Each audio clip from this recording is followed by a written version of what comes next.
Thank you, Madam Speaker. First, let me thank the gentleman from New York for organizing this very important special order and for your tremendous leadership on so many issues. On behalf of your district, the Congressional Black Caucus, on behalf of all Americans, thank you, Mr. Tour.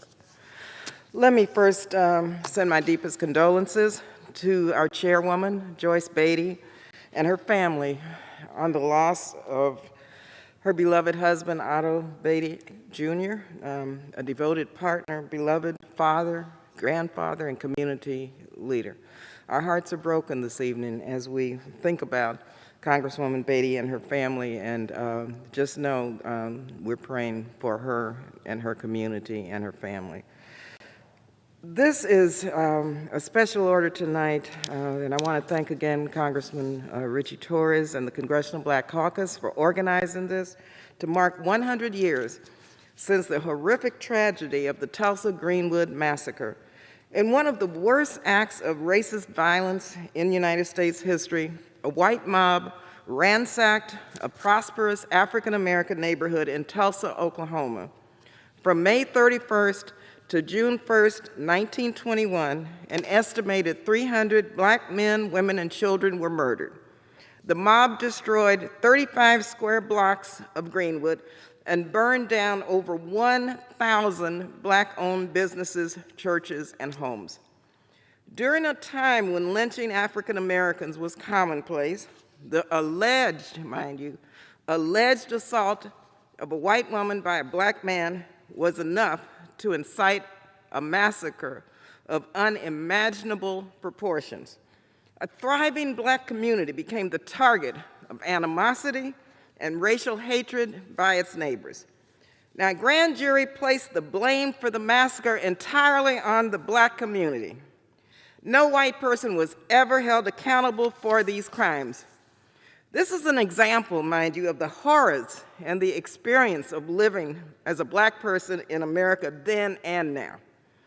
In 1997, the Oklahoma legislature established a commission to study the Tulsa race riots of 1921. It was charged with the responsibility of developing a historical record of the massacre through identifying witnesses and gathering testimony and records. The commission not only corrected the record, but also recommended reparations for the survivors and their descendants. To date, they have not received any, mind you, any direct compensation. Up until recently, the silence in Tulsa, in Oklahoma, and in the United States about this massacre, it was an intentional effort to whitewash our nation's racialized past. But we must remember these stories. We must tell the truth about our past.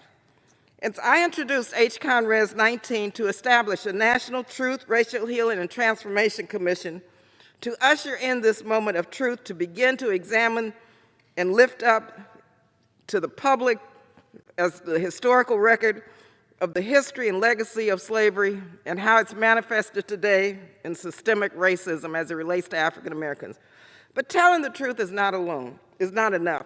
We must pass H.R. 40, sponsored by Congresswoman Sheila Jackson Lee, I am a proud co-sponsor of H.R. 40, which is the commission to study and develop reparation proposals for African Americans to address and repair the material harm done by instances like the Tulsa Greenwood Massacre.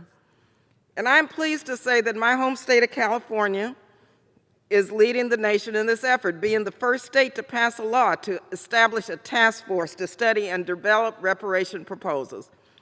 Black Tulsans have still not recovered from the impact of the Tulsa Greenwood Massacre. Decades of discrimination following the massacre prevented the community from rebuilding their economic vitality. Black Tulsans are still over 2 times more likely to be unemployed than their white counterparts, and their communities are the least likely to attract businesses and large employers. Policies like redlining and local ordinances have prevented growth.